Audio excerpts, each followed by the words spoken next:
प्रिय विद्यार्थियों, आज भूगोल की श्रृंखला में हम भौतिक भूगोल जो कि सामान्यतः बीए फर्स्ट ईयर में चलता है सभी विश्वविद्यालयों में, ज़्यादातर अधिकतर विश्वविद्यालयों में भौतिक भूगोल की एक महत्वपूर्ण यूनिट है, शाखा है जलवायु विज्ञान। उसमें हम वायुमंडल टॉपिक है उसके बारे में चर्चा कर रहे हैं।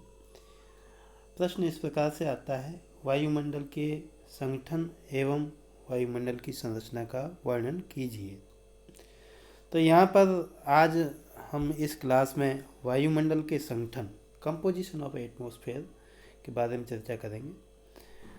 देखो, पहले तो हम संगठन और संरचना को समझते हैं। Composition and structure. संगठन का मतलब है कि कोई भी वस्तु या बॉडी जो है किन चीज़ों से बनी है, दैट इज कॉल्ड कंपोजिशन, संगठन उसको कहेंगे।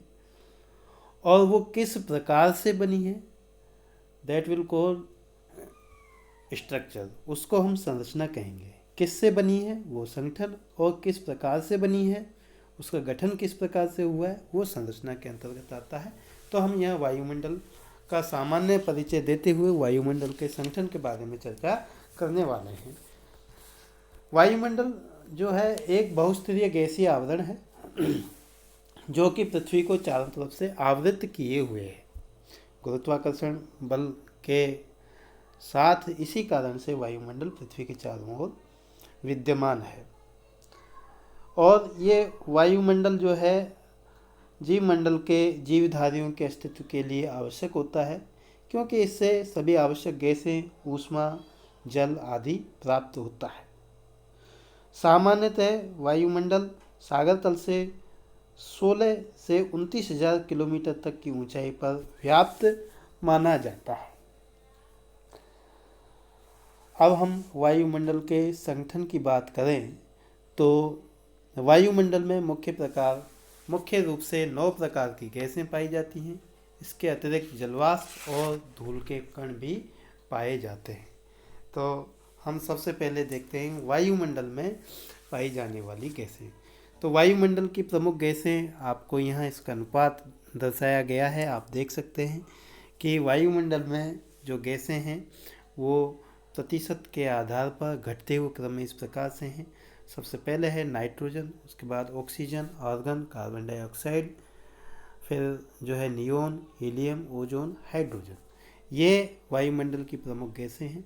यहाँ पर आप देख रहे हैं कि वायुमंडल में सर्वाधिक मात्रा में पाई जाने वाली गैस नाइट्रोजन है, जिसकी मात्रा 78.08% है। दूसरा स्थान वायुमंडल में ऑक्सीजन गैस का है, जिसकी मात्रा 20.95% है, यानी कि लगभग 91% है। तो इस प्रकार अगर हम यहाँ देखें कि नाइट्रोजन और ऑक्सीजन दोनों गैसें वायुमंडल के 99% से अधिक भाग में विद्यमान हैं। आर्गन की मात्रा 0.93% है, जबकि कार्बन डाइऑक्साइड गैस की मात्रा 0.03% है। इसके बाद जो है नियोन, हीलियम, ओजोन, हाइड्रोजन अन्य गैसें हैं। तो इन गैसों को दो प्रकार से विभाजित किया जाता है। ये गैसें दो प्रकार की मानी गई हैं, स्थिर या स्थायी गैसें, और दूसरी है परिवर्तनशील गैसें।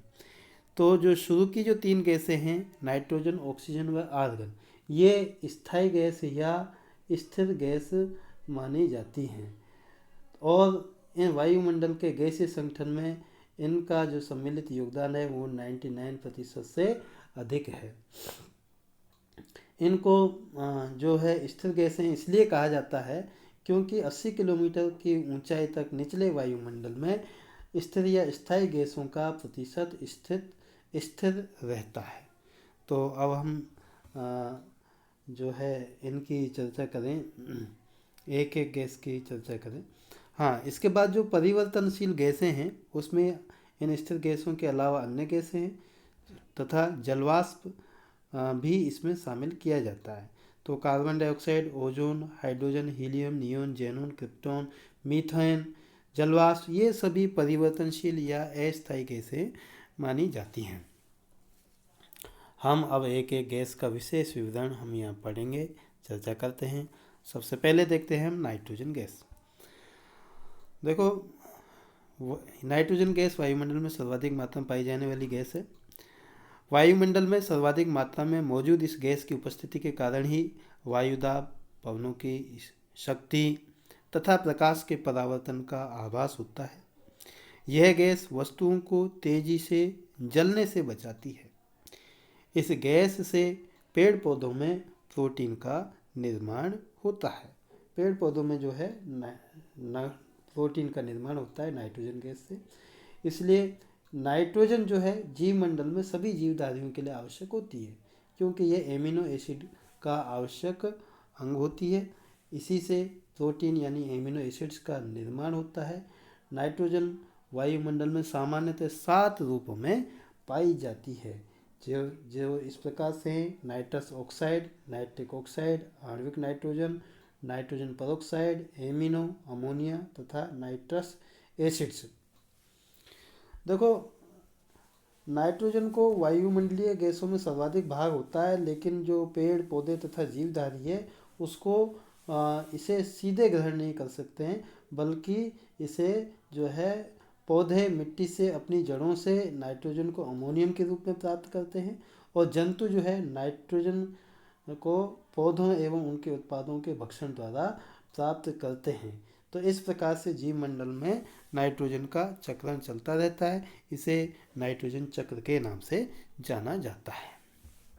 अब दूसरी गैस है ऑक्सीजन गैस। ऑक्सीजन जो गैस है इसकी मात्रा 20.95% होती है वायुमंडल में, लगभग 21%।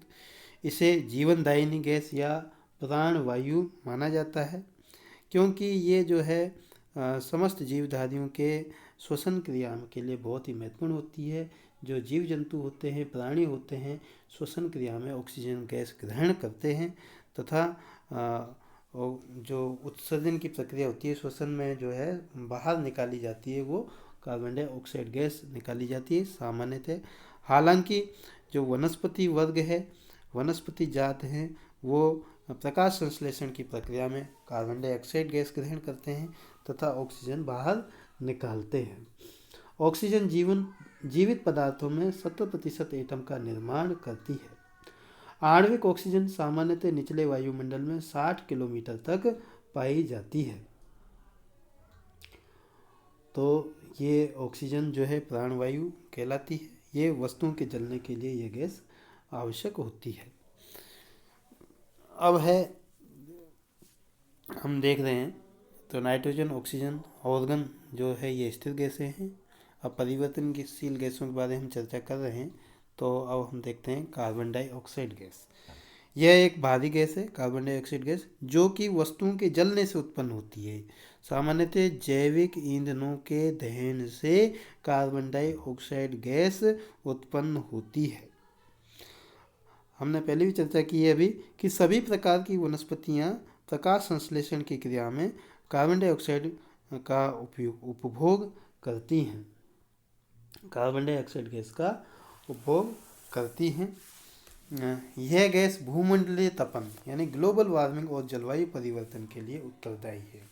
देखो, कार्बन डाइऑक्साइड गैस है वो सौदिक विकिरणों को, जो पृथ्वी की तरफ आने वाली सौदिक विकिरण है, प्रवेशी सौदिक विकिरण, उसका अवशोषण कर लेती है।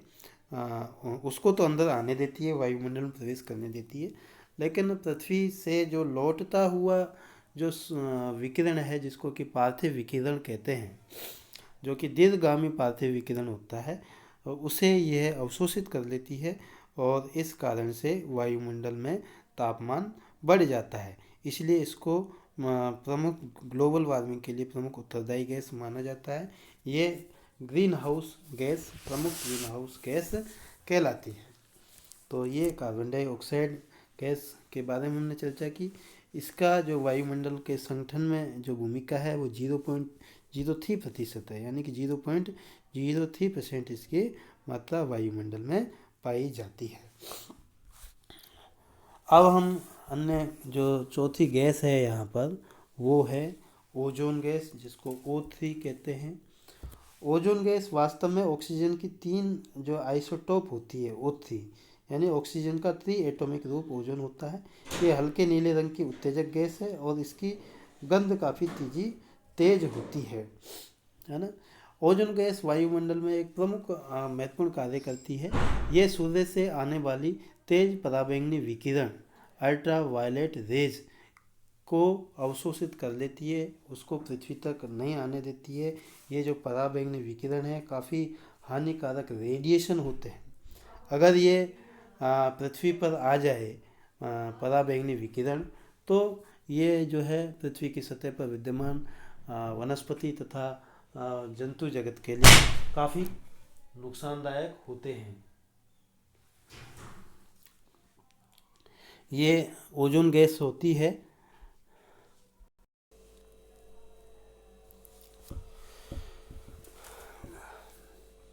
तो वायुमंडल में इस प्रकार से ओजोन गैस की ये परत होती है। इसका सर्वाधिक सांद्रण 10 से 50 किलोमीटर की ऊंचाई पर होता है। समताप मंडल में, निचले समताप मंडल में ये पाई जाती है, और इस मंडल में भी इसका अधिकतम सांद्रण 12 से 35 किलोमीटर की ऊंचाई के मध्य रहता है। ओजोन एक अस्थिर गैस है क्योंकि इसका निर्माण एवं विनाश होता रहता है। लेकिन ओजोन गैस की ये जो परत है, जो वायुमंडल के समताप मंडल में विद्यमान है, ये जो है कुछ मानव जनित क्रियाओं, औद्योगिकरण आदि के कारण जो इन औद्योगिक क्रियाओं में प्रयुक्त एक क्लोरोफ्लोरोकार्बन नामक यौगिक है, उसका जो ये औद्योगिकरण से जब ये विमुक्त होता है, तो इस क्लोरोफ्लोरोकार्बन यौगिक का जो क्लोरीन गैस होती है वो इस ओजोन की परत को नष्ट कर देती है, ओजोन की परत का विनाश कर देती है। इस प्रक्रिया को ओजोन विनाश या ओजोन क्षरण कहा जाता है। अब हम चर्चा करते हैं जलवाष्प के बारे में।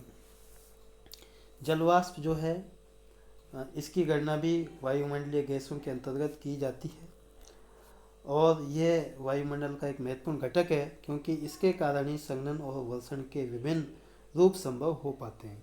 वास्तव में जलवाष्प जो है वायुमंडल में जल का गैसीय रूप है। जलवाष्प अधिकांशतः वायुमंडल की निचली परतों तक सीमित रहती है। ऊंचाई में वृद्धि के साथ जलवाष्प की मात्रा में कमी होती जाती है। भूतल से 8 किलोमीटर तक वायुमंडल वाले भाग में समस्त जलवाष्प का 90% भाग विद्यमान रहता है। वायुमंडल में जलवाष्प की औसत मात्रा 2% है तथा यह अधिकतम रूप में 5% तक विद्यमान है। जलवाष्प सूर्य की किरणों के लिए पारदर्शक होती है, परंतु पार्थिव विकिरण के लिए अपेक्षाकृत कम पारदर्शक होने के कारण यह पृथ्वी को गर्म करने में सहायक होती है। इस तरह यह एक कंबल की तरह काम करती है। यह जलवाष्प जो है वायुमंडल के केवल क्षोभमंडल में पाई जाती है। इसे आर्द्रता भी कहते हैं। जलवाष्प के संघनन से वर्षा होती है। अगर इसकी क्षैतिज रूप में जलवाष्प की मात्रा की बात करें तो जलवाष्प की मात्रा जो है भूमध्य रेखा से ध्रुवों की तरफ ये घटती जाती है। इसी प्रकार वायुमंडल में ऊंचाई के साथ भी जलवाष्प की मात्रा घटती जाती है। जलवाष्प को प्राथमिक हरित गृह गैस भी कहा जाता है। तो ये जलवाष्प हुई। अगला है धूलीकण, एरोसोल। वायुमंडल में कुछ सूक्ष्म ठोस कण पाए जाते हैं। इन निलंबित कणिकीय पदार्थों तथा तरल बूंदों को सम्मिलित रूप से एरोसोल कहा जाता है। और इनके स्रोत की बात करें तो ये ज्वालामुखी उद्भेदन के समय निश्चित धूल, राख के कण, जुते हुए खेतों के से उड़ाए गए धूल कण, रेगिस्तानों से उड़ाए गए रेत के कण, सागरीय सतह से निकले नमक कण, उल्का कण, धुआं, कालिक आदि जो है इनके सोर्सेज हैं, आदि को जो है एरोसोल में सम्मिलित किया जाता है। एरोसोल भी वायुमंडल के परिवर्तनशील तत्व हैं। वायुमंडल में बढ़ती ऊंचाई के साथ कणिकीय पदार्थों की मात्रा तेजी से घटती जाती है। एरोसोल का सर्वाधिक सांद्रण निचले वायुमंडल में पाया जाता है। अधिकांश ठोस कणिकीय पदार्थ वायुमंडल में निलंबित अर्थात सस्पेंडेड लटके रहते हैं। इन ठोस कणों द्वारा सूर्य से आने वाली लघु तरंग विद्युत चुम्बकीय विकिरण का वर्णनात्मक प्रकीर्णन होता है और इस धूलीकरणों से होने वाले वर्णनात्मक प्रकीर्णन से ही आकाश का रंग नीला दिखाई देता है तथा इसी कारण सूर्योदय तथा सूर्यास्त के समय आकाश का रंग जो है लाल हो जाता है। तो ये जो है एरोसोल का एक मेन फंक्शन होता है जिसके कारण आकाश का रंग नीला दिखाई देता है। तो विद्यार्थियों, हमने इस टॉपिक में वायुमंडल के संगठन के बारे में विस्तृत से चर्चा की है। वायुमंडल मुख्यतः गैसों, जलवाष्प तथा धूलीकणों से निर्मित है। वायुमंडल की जो गैसें हैं उनको स्थायी गैसें तथा परिवर्तनशील गैसों में विभाजित कर इसका अध्ययन किया जाता है। स्थायी गैसों में नाइट्रोजन, ऑक्सीजन, आर्गन को सम्मिलित किया जाता है तथा परिवर्तनशील गैसों में जो carbon dioxide, neon, helium, ozone, radon, hydrogen, methane तथा जलवाष्प, एरोसोल आदि को सम्मिलित किया जाता है। वायुमंडल में सर्वाधिक मात्रा में नाइट्रोजन गैस पाई जाती है, उसके बाद ऑक्सीजन गैस पाई जाती है। इन सब के अलग अलग फंक्शन होते हैं, अलग अलग कार्य होते हैं। ऑक्सीजन गैस को जो है जीवनदायिनी गैस या प्राणवायु कहा जाता है। इसी प्रकार कार्बन डाइऑक्साइड जो है ग्लोबल वार्मिंग के लिए प्रमुख उत्तरदायी गैस होती है। जलवाष्प का भी वायुमंडल में बहुत ही महत्वपूर्ण योगदान होता है क्योंकि जो ओस, पाला, कोहरा, वर्षा आदि सब क्रियाएं जो है जलवाष्प के संघनन से होती हैं। इसी प्रकार वायुमंडल में ओजोन जो गैस है उसका भी एक अलग ही महत्वपूर्ण योगदान है। यह ओजोन गैस सूर्य से आने वाली हानिकारक पराबैंगनी बैंगनी विकिरणों से जो है पृथ्वी की पर जो जीवन की रक्षा करती है। तो विद्यार्थियों, ये वायुमंडल का संगठन था। धन्यवाद।